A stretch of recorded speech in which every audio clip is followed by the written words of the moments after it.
L'innovation avec Anissé Mbida, bonjour. Bonjour Obline, bonjour Lionel. Bonjour à tous. L'innovation du jour devrait changer la façon d'apprendre un heureux événement. Il s'agit du premier test de grossesse salivaire. Oui, plus besoin d'aller aux toilettes, de bien viser. Il suffit de prendre un petit bâtonnet stérile, de le garder dans la bouche quelques secondes et de remettre dans son socle. Ensuite, tout fonctionne comme un test urinaire classique. On attend une dizaine de minutes et s'il y a une barre, c'est négatif. S'il y en a deux, on est enceinte. Donc c'est évidemment plus simple, plus hygiénique et plus confortable puisqu'on peut le faire n'importe où.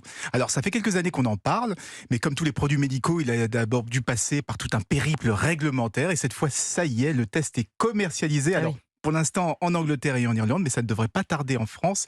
Il faudra compter un peu moins de 10 €. Alors plus confortable, très bien, plus commode aussi a priori, mais est-ce que c'est plus ou aussi fiable? C'est la vraie question. Alors, ils annoncent une fiabilité de 98%. Et pour mémoire, les tests urinaires, eux, sont fiables à 99% dans les mêmes conditions, c'est-à-dire au premier jour de retard des règles. Donc, c'est un poil moins fiable, mais c'est grosso modo équivalent.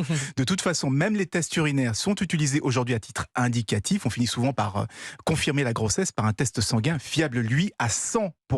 Alors, il y a quand même quelques contraintes. D'abord, comme c'est un test salivaire, il faut attendre au moins 30 minutes après avoir mangé ou après avoir bu.